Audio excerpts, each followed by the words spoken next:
saudara? Suara saya jelas? Ya? Baik, seperti biasa saudara, saya selalu memaknai bahwa waktu yang Tuhan berikan kepada kita untuk beribadah adalah suatu waktu yang sangat istimewa. Karena selain kita bisa mengalami hadirat Allah, di sana kita bisa bersekutu dengan saudara kita seiman, ya, saling menunjukkan sukacita yang Tuhan berikan, dan kita bisa saling membangun satu dengan lain, saudara-saudara. Baik, saudara-saudara, pagi hari ini saya masih melanjutkan pembahasan kita terkait dengan karunia rohani. Minggu yang lalu saya sudah menjelaskan satu bagian penting untuk dapat memahami karunia rohani yang disediakan oleh Roh Kudus bagi kita, saudara. Roh Allah hadir diutus oleh Bapa dalam nama Yesus, dan salah satu karya yang besar yang dikerjakan oleh Roh Allah adalah Dia memberikan perlengkapan kepada umatnya, kepada setiap orang percaya yang hari ini kita sebut sebagai karunia rohani. Untuk apa karunia rohani, saudara?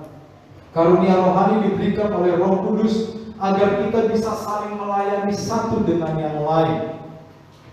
Minggu yang lalu di dalam 1 Korintus 12 ayat 7 kita sudah baca bahwa karunia-karunia rohani yang diberikan itu tujuan utamanya adalah supaya kita bisa saling membangun di dalam jemaat, saudara-saudara.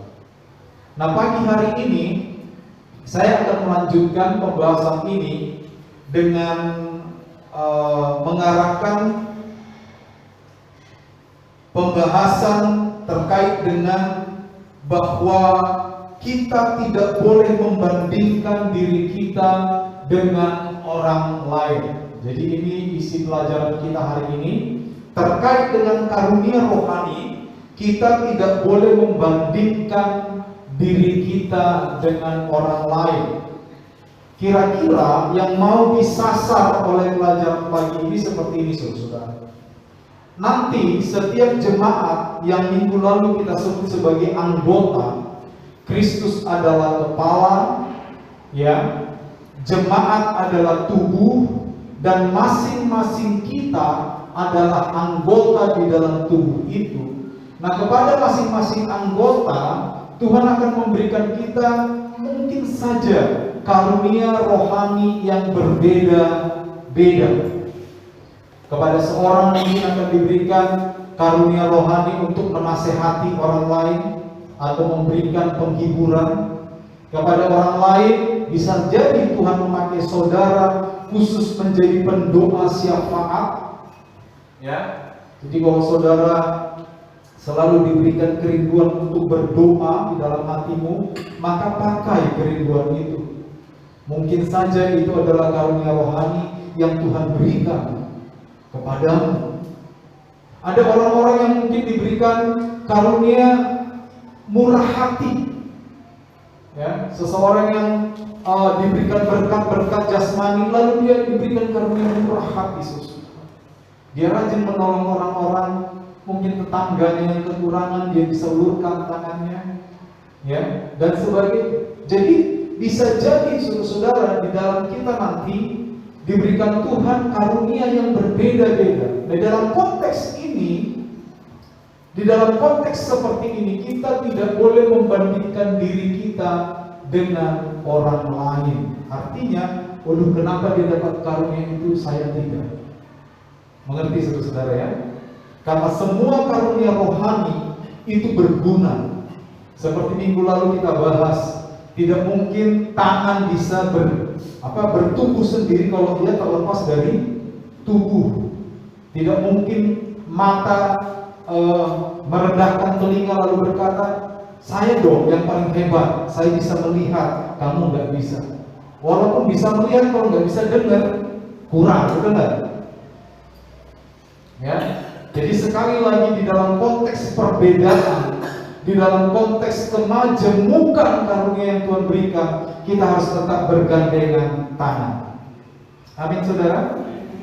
Sehingga sekali lagi tujuan yang hendak dicapai di dalam 1 Korintus pasal 12 ayat 7, supaya setiap karunia itu ketika kita jalankan di dalam persekutuan kita, ketika kita operasikan karunia itu dalam kehidupan kita sehari-hari, itu akan membangun jemaat. Ya, membangun jemaat.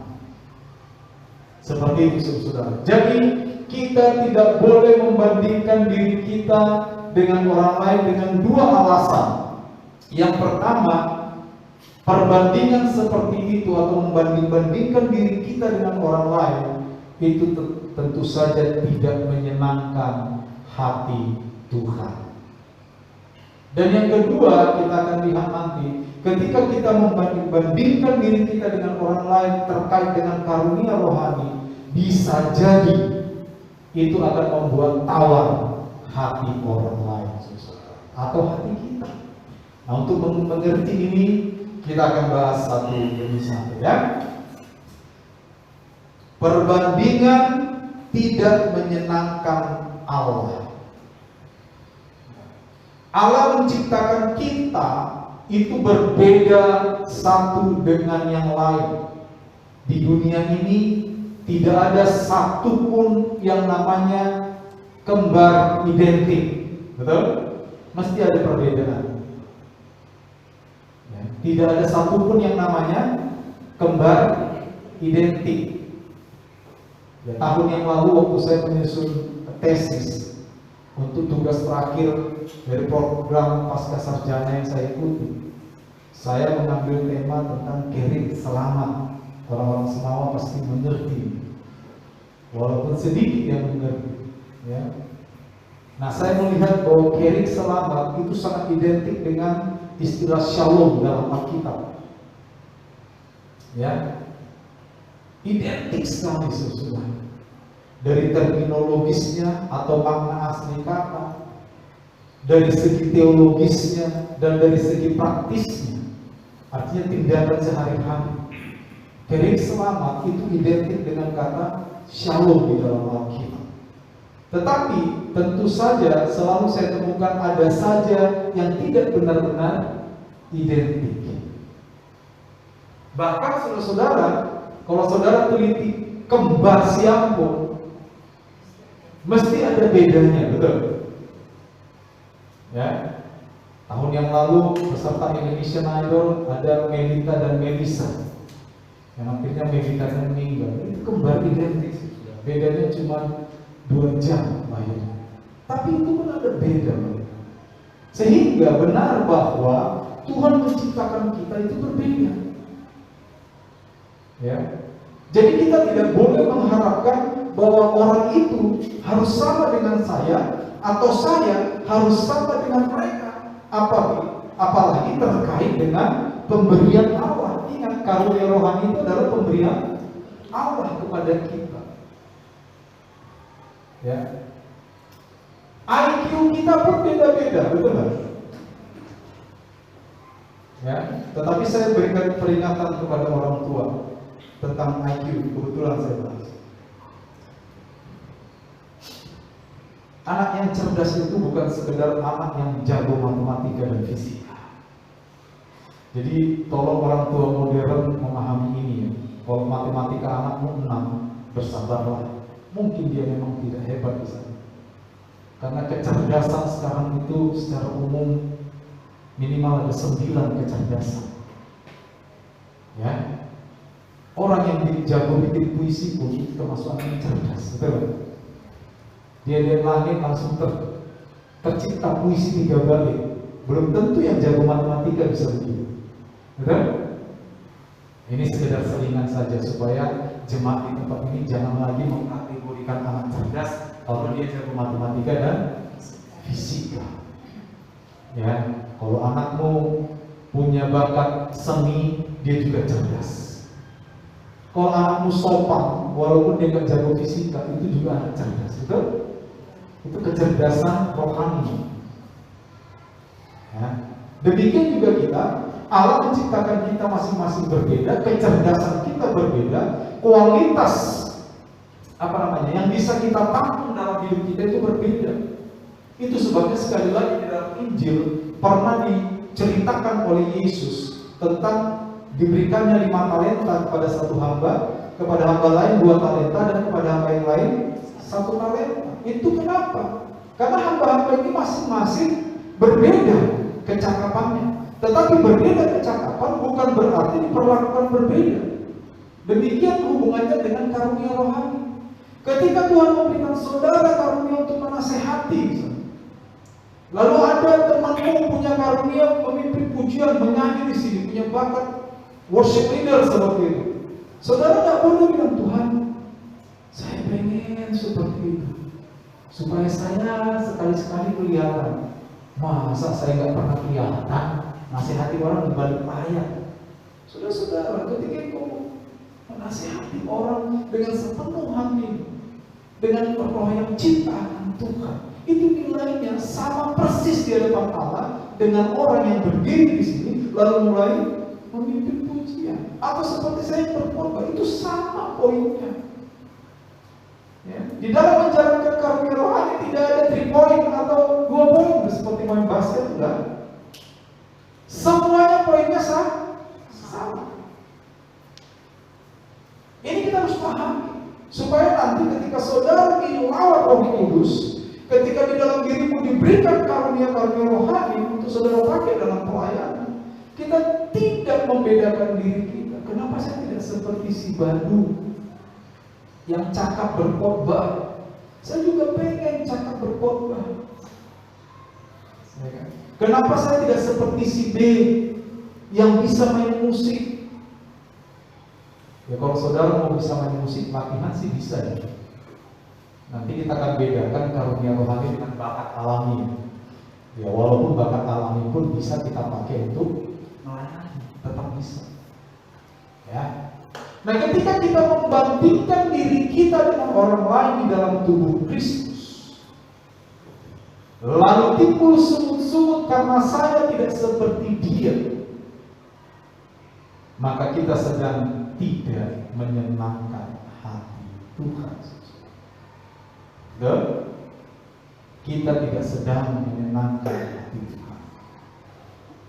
Jadi ketika kita melakukan pembandingan, saya kok diberikan karunia rohani seperti ini, yang si A seperti itu, Tuhan ini rasanya tidak adil. Kenapa tidak adil? Dia tiap minggu bisa tampil, Tuhan, saya kok enggak. Saudara, ini tidak menyenangkan hati Tuhan. Oleh karena itu, apapun yang Tuhan berikan kepada saudara, maksimalkan pemberian Tuhan. Sepakat? Sepakat? Ini sama dengan hidup. Saya sering merenung. Saya ini perenung, makanya agak cepat tua saya. Orang bilang saya bermutu, bermuka tua. Umur saya masih 31, gua aja udah 43. Umur saya udah 44. Terus saya salah lagi. Sorry saudara. Ya. Kadang-kadang saya berpikir, Tuhan, kenapa saya tidak seperti teman saya yang di sana? Soal kualitas boleh diadu, ya kan? Soal sungguh-sungguh melayani Tuhan, sungguh-sungguh. Kadang-kadang ada godaan seperti itu, saudara. Itu harus diakui. Iblis kan gak tinggal diam.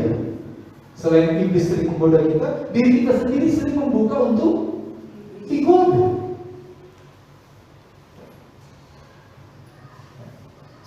Ada saatnya saya mulai membandingkan diri saya dengan orang lain. Keberhasilan, setiap achievement atau pencapaian, kenapa saya tak seperti mereka ya? Kalau saya lihat hidup saya ini sungguh-sungguh saya Tuhan, ada kira-kira godaan seperti itu, ya. Tetapi sekali lagi, ya, kesadaran itu selalu memenangkan diri saya, saudara-saudara. Artinya, saya selalu tiba pada sebuah kesimpulan, apa yang ada di depanmu, kerjakan.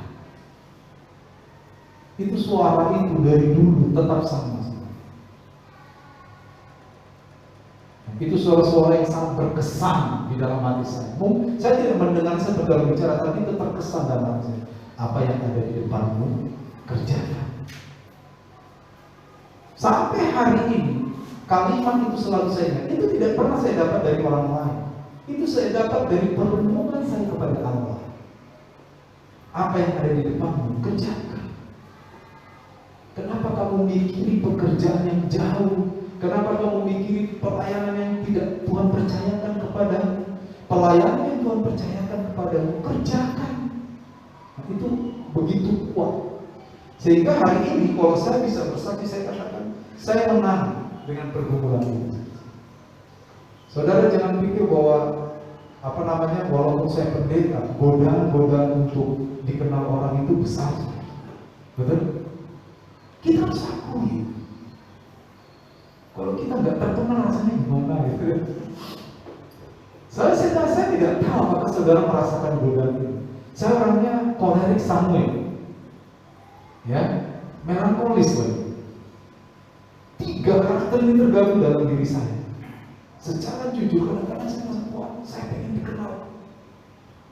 Tapi sekali lagi, saya katakan pagi ini, saya sudah tiba pada titik kemenangan bahwa saya harus mengerjakan apa yang ada di depan saya. Karena pikiran-pikiran itu tidak menyenangkan hati Tuhan. Saya sadar betul. Ya. Saya orang yang termasuk yang sering berbicara dengan diri sendiri. Apa itu? Self-talk. Kalau saya di saudara-saudara itu, saya kadang berdiskusi dengan diri saya sendiri. Ya pergumulannya begini-begini. Dan itu bukan pergumulan ringan. Ketika saya mulai membandingkan diri saya dengan teman saya, pencapaian saya tidak seperti yang dicapai teman saya dan sebagainya. Pencapaian mereka tidak seperti yang saya capai dan sebagainya. Artinya saya lebih ya. Ini saya mulai berjuang, berdiskusi dengan diri sendiri, self-talk, berbicara. Tetapi puji Tuhan, dari bicara kepada diri sendiri, berbincang kepada diri sendiri, saya sering kali menemukan kalimat-kalimat yang begitu kuat dari Allah. Saudara-saudara, salah satunya itu, kerjakan apa yang ada di depan. Itu kuat sekali sampai hari ini. Kerjakan apa yang Tuhan percayakan untuk kamu kerjakan. Jangan membandingkan diri dengan orang lain. Sama saudara. Ya, ketika terkait dengan karunia rohani, apapun yang Tuhan taruh di dalam dirimu sebagai kemampuan mungkin, bakat-bakat mungkin, atau kemampuan-kemampuan rohani, maka pakai semua itu untuk memuliakan Tuhan. Tidak perlu kita menginginkan menjadi seperti orang lain. Tidak perlu. Sepakat saudara? Tetapi kita perlu menemukan bahwa diri kita memiliki karunia rohani. Dan saya percaya setiap orang percaya di dalam dirinya diberikan kemampuan rohani. Sehingga tidak boleh ada satupun orang percaya yang bilang, saya tidak punya kemampuan rohani. Ayo jadi singer yuk. Aduh, suara saya sih bisa, tapi saya tidak pede. Pede itu di luar kemampuan rohani. Pede bisa dilatih, betul?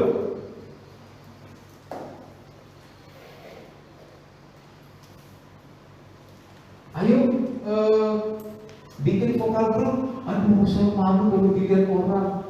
Ya suruh orang nggak lihat waktu tidak nyanyiin. Tutup mata aja sini.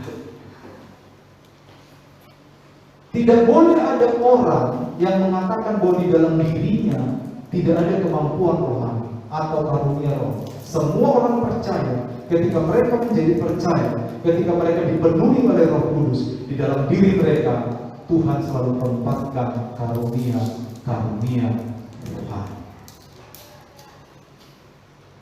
Amin. Ya. Jadi jangan membandingkan diri kita dengan orang lain, karena dengan demikian kita bisa saja bersungut-sungut karena saya tidak seperti mereka, dan hal ini tidak menyenangkan hati Tuhan. Kerjakan apa yang Tuhan taruh di depanmu. Lakukan apa yang Tuhan taruh di depanmu. Sesuatu yang jelas di depanmu, jangan beralih ke arah lain. Itu karena segala sesuatu yang kamu lakukan, kamu harus lakukan untuk Tuhan. dan bukan untuk manusia. Itu adalah moto pelayanan kita di dalam. Ya. Nah, masing-masing kita memiliki karunia rohani. Kalau kita merasa tidak senang akan karunia yang Tuhan berikan kepada kita, sebenarnya kita sedang mempertanyakan kecerdasan Allah. Betul? Misalnya Tuhan berikan kepada saya satu karunia rohani, karunia menasehati. Ya. Lalu saya tidak senang dengan karunia itu. Saya sedang mempertanyakan kecerdasan Tuhan. Saya meragukan kecerdasan itu. Padahal Tuhan itu omnipotent, betul? Cerdas di atas segala-gala cerdas. Tuhan. Tuhan itu punya potensi untuk melakukan segala hal. Itu disebut omnipotent. Ya, kita manusia tidak mungkin layak mempertanyakan kecerdasan Allah. Jadi apa yang Tuhan berikan kepada kita itu selalu yang terbaik. Betul saudara?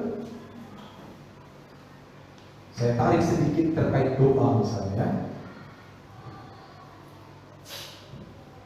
Saya tarik sedikit terkait doa. Itu sebabnya waktu saya mengajarkan kita tentang doa, saya bilang doa itu bukan soal apakah doamu dijawab yes oleh Tuhan. Bukan itu poinnya. Bukan itu core atau inti dari kita berdoa. Karena jawaban itu tergantung kepada Tuhan yang tidak pernah salah. Misalnya kita berdoa, oke, lalu Tuhan jawab dengan kata tidak. Benar nggak jawaban Tuhan? Hah? Benar nggak? Benar, karena Tuhan tidak pernah salah. Jadi kita nggak pernah boleh meragukan jawaban Tuhan. Doa itu terkait dengan bagaimana kita bisa semakin intim dengan Tuhan. Itu core dari doa, inti dari doa itu. Bagaimana saya bisa semakin intim dengan Tuhan. Bukan bagaimana doa saya selalu dijawab ya oleh Tuhan. Saya pernah bilang, kalau doamu selalu dijawab ya oleh Tuhan, hati-hati. Jangan-jangan di hadapan Tuhan kita masih baby, masih anak kecil yang kalau nggak dijawab ya nangis. Karena ada banyak anak-anak nggak bisa dengar kata tidak loh. Betul nggak? Ada anak-anak tidak, wah, guling-guling dia. Mungkin saja di hadapan Tuhan kita begitu. Tapi tidak salah juga kalau engkau berdoa, saya berdoa lalu dijawab ya oleh Tuhan, tidak salah. Tetapi bukan itu inti dari doa. Doa intinya apa? Kita semakin punya waktu menjadi intim dengan Tuhan. Itu inti doa. Nah kalau kita udah intim dengan Tuhan, baru berlaku Yohanes 15, apa saja yang kamu minta akan diberikan. Itu baru berlaku. Kadang orang Kristen salah motif ayat itu. Belum intim sama Tuhan, belum tahu kehendak Tuhan. Wih, ayat ini bagus nih, tak contoh apa saja yang diminta, apa saja berarti. Wah kalau gitu kekristenan kacau dan rusak, apa saja yang diminta. Ya, seperti itu saudara. Nah terkait karunia rohani ini, kita semua punya karunia rohani. Kalau kita diberikan karunia rohani lalu kita tidak suka dengan karunia itu, berarti kita meragukan kecerdasan Tuhan. Padahal Tuhan itu maha cerdas. Ya, kira-kira sama dengan mengatakan Tuhan, mengapa engkau tidak memberikan karunia si bagus saja kepadaku? Itu lebih cocok kepadaku. Padahal Tuhan yang paling tahu apa yang terbaik buat kita. Betul? Menjawab atau memberikan sesuatu yang terbaik itu adalah bagian kita. Itu bukan bagian kita. Bagian kita apa? Mengutarakan keinginan kita, betul? Mengutarakan maksud hati kita kepada Tuhan. Tapi ketika terkait dengan jawaban yang diberikan, itu sepenuhnya tergantung kepada Tuhan. Karena Allah tidak pernah salah. Jadi ketika kita menerima jawaban dari Tuhan, selalu ingat satu hal ini yang terbaik. Pernah nggak saudara merancangkan masa depan? Ya, lalu udah paten, udah mantap. Saya setelah SMA kuliah di sini, nanti begini. Ternyata meleset semua. Pernah? Bagaimana perasaan saudara? Jengkel, kecewa, ya kan? Dan sebagainya. Tapi ingat, saya tidak mengatakan bahwa itu bukan kehendak Allah, tetapi ada kalanya peristiwa-peristiwa seperti itu justru akan membawa kita kepada kehendak Allah yang sebenarnya apabila kita memberikan respons yang tepat. Ya. Ingat, kekecewaan dan tanda kutip ya, saya tidak merekomendasikan kita kecewa. Tapi kalau kita kecewa, terpuruk dalam kondisi sesuatu yang kita hadapi, kita tidak seperti apa yang saya harapkan. Ketika respons kita benar menghadapi peristiwa itu, maka bisa jadi itu akan Tuhan pakai untuk membawa kita kepada maksud Allah yang sesungguhnya dalam hidup kita. Jadi jangan terburu-buru depresi atau menghadapi sesuatu yang tidak seperti yang kita ingin.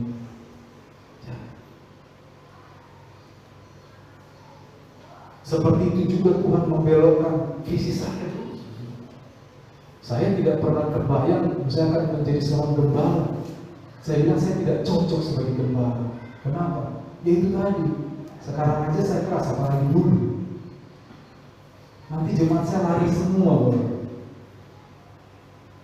Dulu saya termasuk pendeta ganas juga. Gak usah saya cerita. Gak cocok saya jadi gembala. Teman-teman saya juga bilang, kamu jadi dosen saja. Tetapi bagaimana Tuhan mengubah alur itu di luar nalar saya. Sudah terbuka bagi saya untuk melanjutkan studi di luar negeri. Sudah tidak lari. Dan itu memang cita-cita saya, saudara. Ini nih yang memang saya tunggu nih. Saya masih muda, masih umur 23 tahun. Kalau saya ambil itu sebelum 30 saya sudah jadi dokter. Tapi bagaimana Tuhan membelokkan itu luar biasa. Luar biasa. Kalau saya renungkan tuh, saya sekarang udah gak biasa. Saya bilang Tuhan, terima kasih, mungkin ini memang yang Tuhan kehendaki untuk saya lakukan. Jadi seorang gembala, bahkan merintis, saudara. Jangankan gembala, jangankan merintis, gembala saja misalnya dikasih gereja gitu saja. Itu nggak pernah kepikir dalam pikiran saya. Apalagi merintis dari nol di sini. Tapi begitulah Tuhan. Ya, seorang teolog yang bernama D. Eckerson pernah menulis bahwa Tuhan itu suka bercanda. Nah, mungkin Tuhan sedang bercanda sama saya. Bro, kamu punya mana ini tak belokkan. Bukan itu kehendakku dalam diri. Tapi itu saya mampu, Tuhan, saya beritahu diri saya. Saya beritahu dirimu. Saya ciptakan kamu. Belok dibeloki, saudara. Tibalah saya di Subang, sudah 18 tahun. Sampai hari ini dulu Papua, Jakarta, Pontianak, baru Subang. Artinya apa? Kalau ada sesuatu yang tidak seperti saudara harapkan, jangan buru-buru kecewa. Sama dengan karunia rohani. Tuhan memberikan kepada kita karunia rohani itu karena Tuhan tahu kapasitas kita itu seperti apa. Ya, saya tahu loh kapasitasnya itu seperti nah ini yang cocok. Ya, ini harus kita sadari sebelum kita menerima karunia rohani itu dari Tuhan. Oke? Itu yang pertama tadi, perbandingan seperti itu tidak menyenangkan hati Allah. Yang kedua, perbandingan, kalau saya bandingkan diri saya dengan orang lain, itu akan membuat tawar hati orang, apakah hati mereka atau hati saya. Tawar hati. Kenapa? Ya, akan ada dua hal yang mungkin terjadi. Pertama, kita mungkin menjadi tawar hati karena karunia yang kita miliki tidak seperti karunia yang orang lain miliki. Akhirnya kelihatan sepertinya tidak sepenting karunia orang lain. Nah, ini yang salah dalam menanggapi karunia rohani. Ada jemaat yang menganggap bahwa karunia rohani yang Tuhan berikan kepada dia atau kemampuan rohani yang Tuhan berikan kepada dia tidak sepenting yang dipunyai orang lain. Oh, bapak itu dong enak, dia khotbah, ya kan? Atau ibu itu dong enak, dia nyanyi di depan, dilihat orang lain, diberikan pujian. Saya cuman di belakang, pendoa syafaat. Ingat saudara, kalau engkau menjadi pendoa syafaat, mungkin orang-orang tidak tahu engkau berdoa. Tapi bukan orang yang perlu tahu apa yang kau lakukan. Yang perlu tahu siapa? Tuhan yang perlu tahu. Lah kalau Tuhan yang tahu apa yang kita perbuat menyenangkan hatinya, yang membalasnya kepada kita siapa? Tuhan. Apakah pernah Tuhan salah dalam memberikan reward kepada kita? Reward itu maksudnya balasan yang baik. Apa pernah Tuhan salah alamat seperti Ayub Ting-Ting? Tuhan gak pernah salah alamat. Ketika Tuhan ingin membalas atau memberikan yang baik kepada kita karena kita melakukan pekerjaan-pekerjaan Allah, ingat, Tuhan tidak pernah salah alamat. Amin. Ini kata-kata yang berikutnya yang lahir dari perenungan saya, dari hasil self-talk ini. Saya sering ngomong dengan diri saya sendiri. Kadang saya khawatir, ya, walaupun pendeta kan nggak sempurna saudara, ini harus terbuka kelemahan itu. Saya kadang khawatir, Tuhan, bagaimana saya hidup di desa seperti ini, Tuhan? Anak saya nanti bentar lagi kuliah, begitu, biaya besar dan sebagainya. Kata-kata ini bukan saya dapat baru. Kata-kata ini sudah belasan tahun yang lalu nancap di kepala saya. Tapi itulah, seperti tadi saya bilang, ya bisa sering menggoda atau saya membuka diri untuk digoda. Lalu kata-kata ini datang lagi. Itu recall lagi, dipanggil Tuhan. Kata-kata itu bilang, Tuhan tidak pernah salah alamat. Amin saudara. Itu yang menguatkan saya loh saudara. Kalau nggak ada seperti itu, siapa lagi yang menguatkan saya? Kecuali saudara datang tiap hari gantian menguatkan saya. Enak juga. Ya kan? Ya saya mau tanya nanti siapa yang doain saya di sini rajin. Oh Pak Gago, makasih Pak Gago. Iya, saudara jangan lupa doain pendetamu. Betul nggak? Pendeta di sini benteng. Misalnya saya berbuat salah nih, misal saya berbuat dosa besar, bubar nggak saudara? Bubar kan? Pendeta aku kayak mau mereka, ya kan? Makanya itu dalam sebuah peperangan yang dihantam itu gimana apa? Bentengnya, betul lah?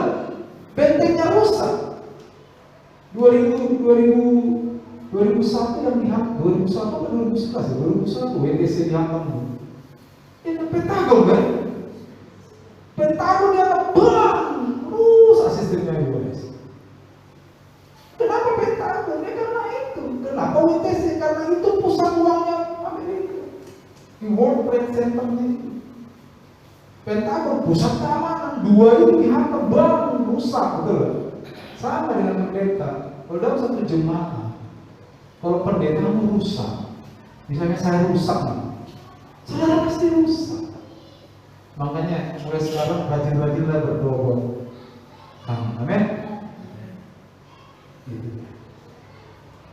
Ya. Nah kembali kepada karunia rohani tadi, saudara. Tidak ada yang lebih penting di hadapan Tuhan satu dari yang lain. Semua karunia rohani itu penting di hadapan Tuhan. Makanya pakai karunia rohani yang Tuhan berikan kepada. Kalau bagi saya sendiri, karunia rohani ini juga mencakup nanti bakat-bakat alami. Ya, memang bukan orang Kristen pun kadang punya bakat alami. Yang misalnya bakat bermain gitar, tidak harus orang Kristen jago main gitar kan? Tetapi bakat alami yang kita miliki itu bisa kita pakai untuk memuliakan Tuhan, untuk membantu pekerjaan Tuhan. Menjadi jemaat, kita tidak boleh cuek dengan pelayanan. Kalau engkau punya bakat, engkau punya kemampuan yang bisa engkau pakai untuk melayani Tuhan, maka sungguh-sungguh memakai. Jangan setengah-setengah. Jangan seperti suam-suam buku begitu, hangat-hangat saja. Ya. Karena apa? Sekali lagi, bakat atau talenta rohani yang kau miliki itu sama pentingnya dengan bakat atau talenta rohani yang orang lain miliki. Sepakat? Makanya lakukan dengan sepenuh hati. Bukan untuk manusia, tetapi untuk Tuhan.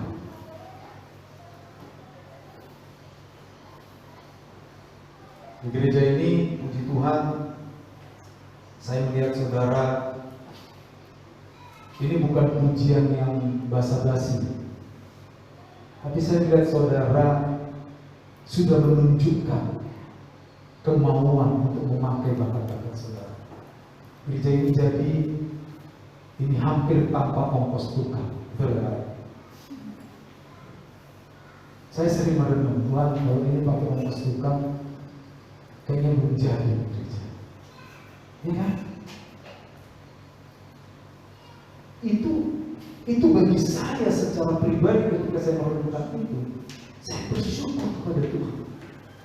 Ada orang-orang dari jemaat yang merelakan waktunya, tenaga, pikiran, bahkan uangnya. Semua itu kan talenta Tuhan berikan, betul? Dan mereka melakukannya dengan sepenuh hati.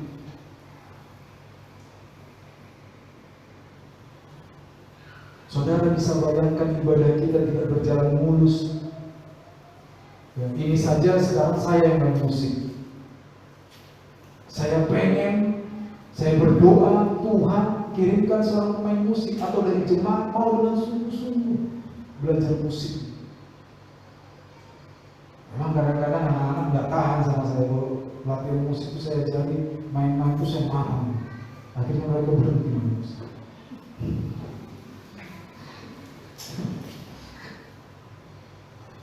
Karena saya cerita, kamu mau belajar enggak? Kalau enggak gitu, saudara itu namanya main-main. Saya sedang berdoa supaya kita punya seorang pemain musik. Gereja kita ini punya gitar listrik, bass listrik, tapi nggak ada yang mainin. Ya kan? Ayo mulai sekarang saudara bantu ya. Pokok doanya apa? Mendapatkan pemain musik. Coba ada yang bisa main gitar listrik sama keyboard atau keyboard, enak sekali. Bisa saling isi dan sebagainya. Tapi sementara ini keadaan kita, saya harus main musik, it's okay lah. Tapi tetap kita doakan supaya Tuhan memberikan kita pemain musik. Siapa tahu diam-diam di antara saudara ada yang jago main musik. Ya kan? Atau saudara punya teman yang mau diajak bermain musik. Siapa tahu kan?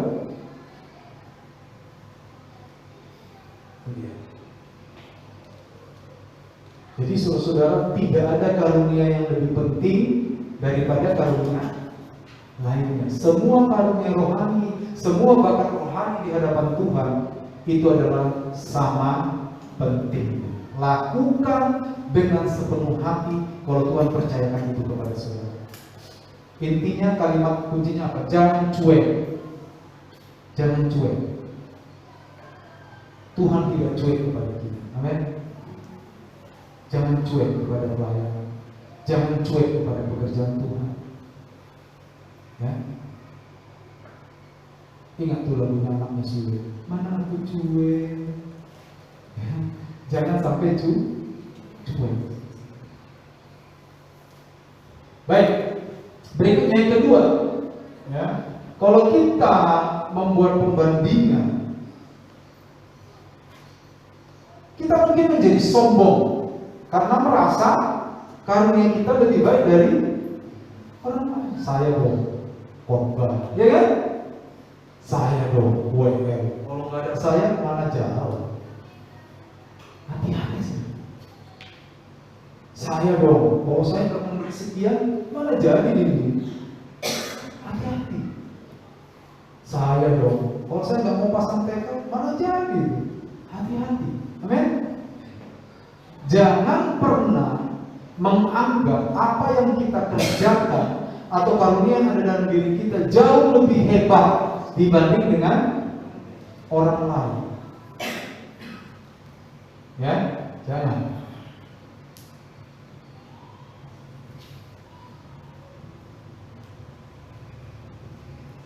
Hal-hal kecil yang dimiliki orang lain bisa jadi itu akan menjadi penentu berhasilnya sebuah pelayanan. Betul, saudara? Oke, saya kasih contoh.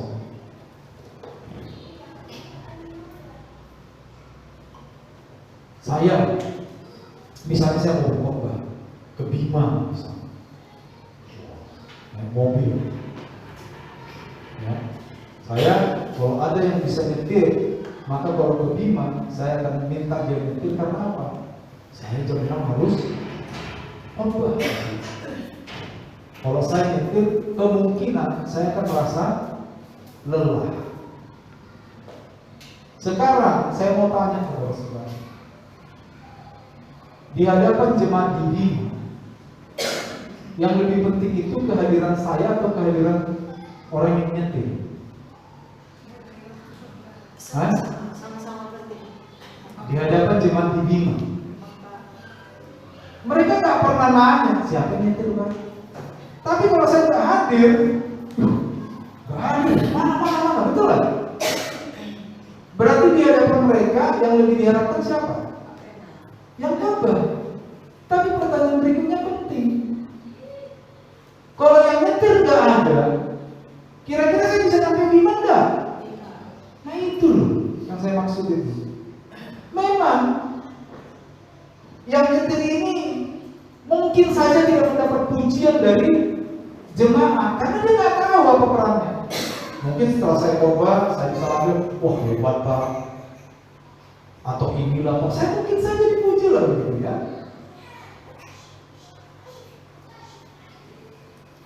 Si supir gak dipuji, tapi bagaimanapun di depan Tuhan, peran kami itu sama. Betul? Peran kami itu sama. Saya nggak bisa bilang, kamu cuma nyetir saya dong. Habis khotbah dipuji, banyak yang diberkati, tapi sombong.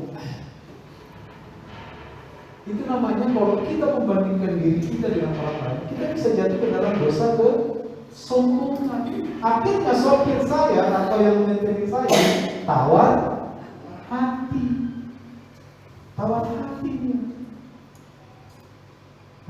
Ternyata yang saya lakukan kurang berarti. Padahal di hadapan Tuhan semua itu berarti.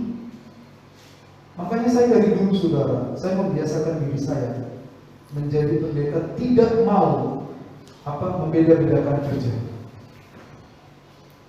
Korigor, ayo korigor. Saya korigor, tidak ada masalah. Nggak ada saya bilang si pendeta. Nanti kaki saya akan luntur, nggak kudus tuh. Jadi kudus tuh. Ya. Waktu masih rame-ramenya sapi di sini saudara-saudara, tiap hari dia mau kotoran depan gerbang.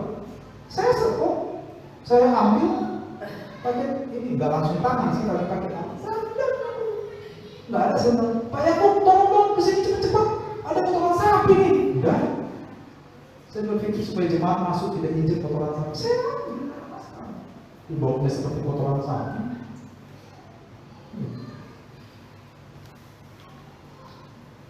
Nyapu bersih-bersih, oke. Makanya saya bilang sama jemaat jangan buang sampah sembarangan. Karena setelah saya buang sampah sembarangan sudah pergi saya semua. Saya nggak marah sih, dengan lebih baik saudara membuang sampah sembarangan, kan? Kalau ada tisu kental-kental, jangan buang di lantai, buang sampah ya. Saya pegang sih nggak apa-apa, walaupun udah mengeras, ya apa boleh buat. Saya nggak marah, cuma saya bilang kalau boleh jangan buang sampah sembarangan. Gak ada masalah buat saya. Kita tidak boleh membeda-bedakan apa yang kita lakukan. Amin. Apalagi di dalam persekutuan kita sebagai jemaat ini. Ingat, kita adalah tubuh. Apa yang kita lakukan untuk membangun jemaat?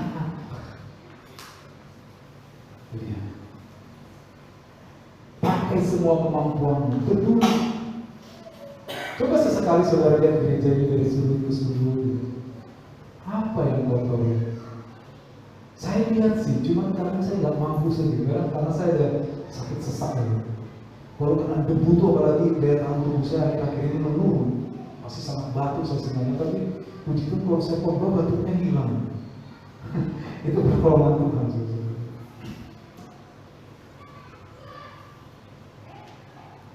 Itu bentuk kepedulian kita. Amin. Ingat saudara, pelayanan itu tidak harus seperti saya. Waktu saudara nyapu lantai, lihat kondisi gereja kita semuanya, saudara melakukan sesuatu, itu adalah pelayanan yang di mata Tuhan sama nilainya dengan ketika saya berkhotbah. Disinilah terlihat bagaimana Tuhan begitu rindu untuk melihat jemaatnya bersatu, bukan berpisah. Amin. Makanya minggu lalu saya bilang, seharusnya di gereja tidak boleh terjadi perpecahan. Ini dasar. Karena kita adalah tubuh. Bayangkan kalau tubuh pecah. Apa yang lebih masuk akal kalau tubuh terpisah-pisah? Maka ada yang kurang dari tubuh, betul? Tangan kiri tidak ada, masih ada sih tangan kanan. Tapi kan tidak lengkap. Mari kita tahu peran kita itu apa, lalu kita lakukan dengan baik. Saya mengetahui apa yang menjadi karunia rohani yang Tuhan berikan kepada saya. Ya.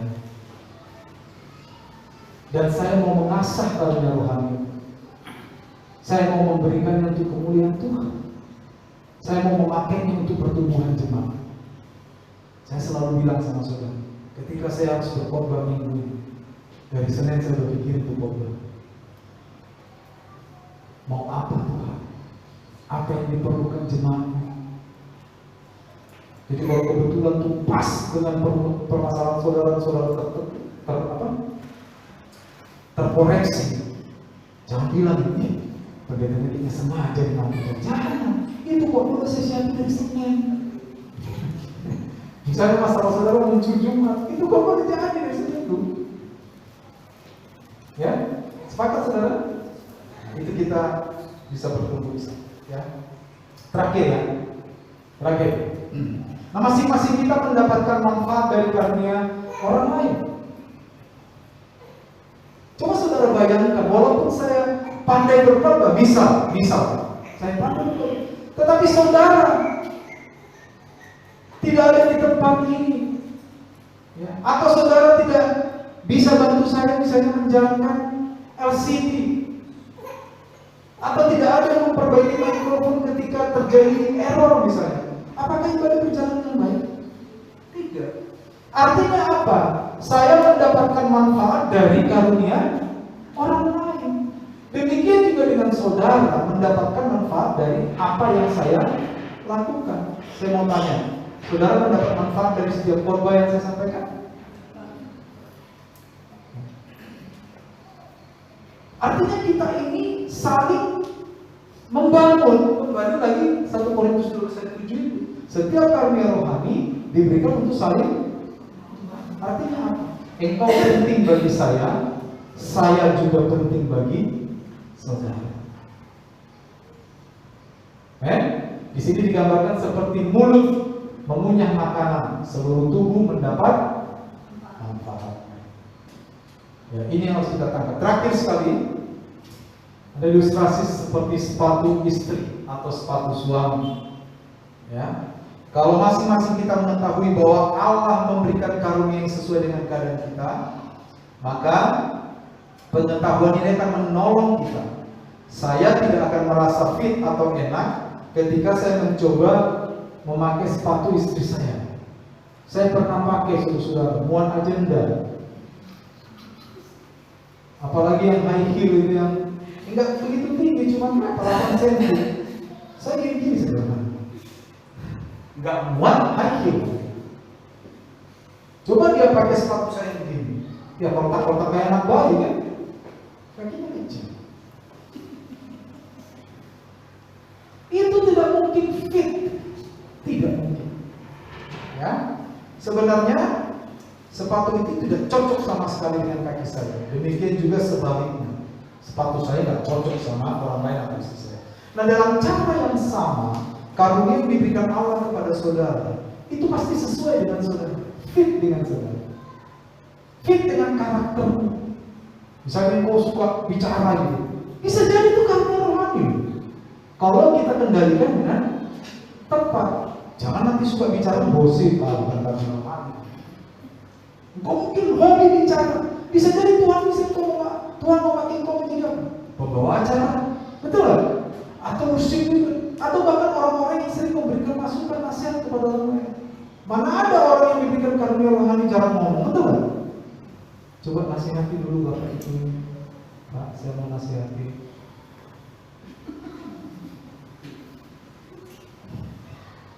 Enggak ada, pasti orang banyak gitu. Makanya tidak semua yang ngomong banyak itu negatif. Tapi kalau kita gagal mengendalikan omongan kita, itu baru negatif. Saya ngomong banyak, saya sudah. Setiap orang yang saya ketemu saya ngomong. Saya orang yang friendly. Saya bisa ketemu 5 menit dengan seseorang dan menjadi akrab. Friendly saya. Ngomong banyak saya. Tapi pastikan omonganmu adalah omongan yang positif, yang bisa membangun orang lain. Ya. Begitulah karunia-karunia rohani yang diberikan Allah kepada kita.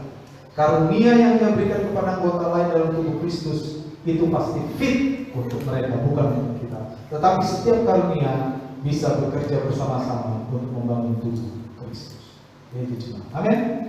Jadi mulai sekarang coba berdoa kepada Tuhan. Tuhan, apa sih karunia rohani yang Tuhan sudah berikan kepada saya? Coba cari tahu. Apa kemampuan saya? Saya banyak ngomong, tapi kalau saya mulai belajar ngomong yang benar, kayaknya cocok ini dipakai Tuhan untuk menghibur orang, betul?